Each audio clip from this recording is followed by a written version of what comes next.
نحمده ونصلي على رسوله الكريم اما بعد فاعوذ باللہ من الشیطان الرجیم بسم اللہ الرحمن الرحیم۔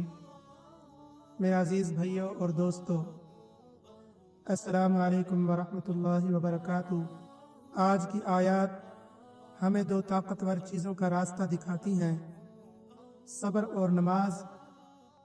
یہ وہ وسیلہ ہے جو انسان کو مشکل وقت میں سنبھالتا ہے اور دل کو مضبوط رکھتا ہے۔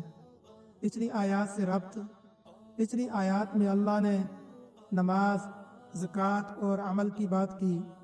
اب اگلی آیات میں وہ طریقہ بتا رہا ہے جس سے ایمان مضبوط ہوتا ہے اور مشکل آسان ہوتی ہے۔ تو آئیے آیات سماعت کیجیے۔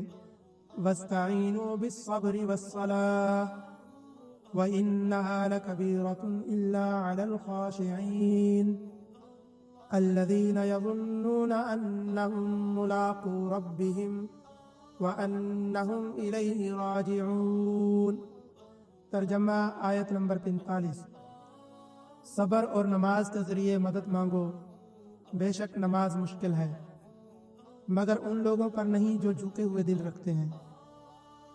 ترجمہ آیت نمبر 46۔ جو یہ یقین رکھتے ہیں کہ انہیں اپنے رب سے ملنا ہے اور اسی کی طرف لوٹ کر جانا ہے۔ تفسیر ابن کثیر کے اندر لکھا ہے کہ یہاں صبر سے مراد صرف برداشت نہیں بلکہ نفس کو روکنا ہے، فطری خواہشات کو قابو کرنا، غصے کو ٹھنڈا کرنا اور مشکل میں جمے رہنا۔ اور تفسیر طبری کے اندر لکھا ہے کہ اللہ نے مدد کے لیے صرف دو چیزیں بتائیں، صبر اور نماز۔ یعنی انسان جب پریشان ہو تو گلہ نہ کرے، اللہ کی طرف کھڑا ہو جائے۔ اور معارف القرآن کے اندر لکھا ہے نماز دل کو سکون دیتی ہے اور صبر زندگی کو توازن دیتا ہے۔ یہ دونوں مل کر انسان کو اندر سے مضبوط کرتے ہیں۔ یہ آیت کہتی ہے کہ نماز بھاری ہے۔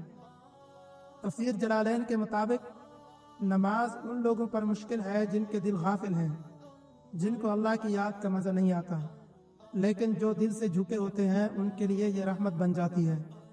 اور تفسیر ابن کثیر کے مطابق جس کے دل میں دنیا کا بوجھ زیادہ ہو اس کے لیے نماز مشکل ہے، جس کے دل میں آخرت کا یقین زیادہ ہو اس کے لیے نماز آسان ہے۔ آخرت کا یقین نماز کو ہلکا بنا دیتا ہے۔ تفسیر طبری کے اندر لکھا ہے کہ یہاں یظنون کا مطلب شک نہیں بلکہ پختہ یقین ہے۔ وہ جانتے ہیں کہ اللہ سے ملاقات ہونی ہے اور اسی کی طرف واپس جانا ہے۔ اور تفسیر معارف القرآن کے اندر لکھا ہے جس کے دل میں آخرت کا احساس ہو اس کی نماز میں جان آ جاتی ہے۔ خلاصہ ان آیات کا پیغام یہ ہے کہ زندگی کی ہر آزمائش میں اصل سہارا صبر اور نماز ہے۔ نماز کا بوجھ صرف اس پر ہے جس کا دل دنیا میں ڈوبا ہو، اور وہ لوگ جنہیں اپنے رب سے ملنے کا یقین ہو ان کے لیے نماز راحت ہے، بوجھ نہیں۔ تو اللہ رب العزت سے یہی دعا ہے کہ جو کچھ کہا سب سے پہلے تو مجھے اس پر عمل کرنے کی توفیق عطا فرمائے اور آپ سب کو بھی عمل کرنے کی توفیق عطا فرمائے۔ آئیے آخر میں دعا کرتے ہیں۔ اے اللہ، ہمارے دلوں میں صبر پیدا کر، ہماری نمازوں کو قبول کر، ہمیں خشوع عطا کر، ہمیں آخرت کا یقین دے دے اور وہ سکون دے جس کا وعدہ تو نے کیا ہے۔ آمین یا رب العالمین۔ اگر یہ تفسیر آپ کو اچھی لگے تو اسے دوسروں تک پہنچائیں۔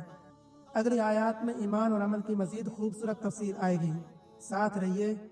اللہ آپ کا حامی و ناصر ہو۔ وآخر دعوانا ان الحمد للہ رب العالمین۔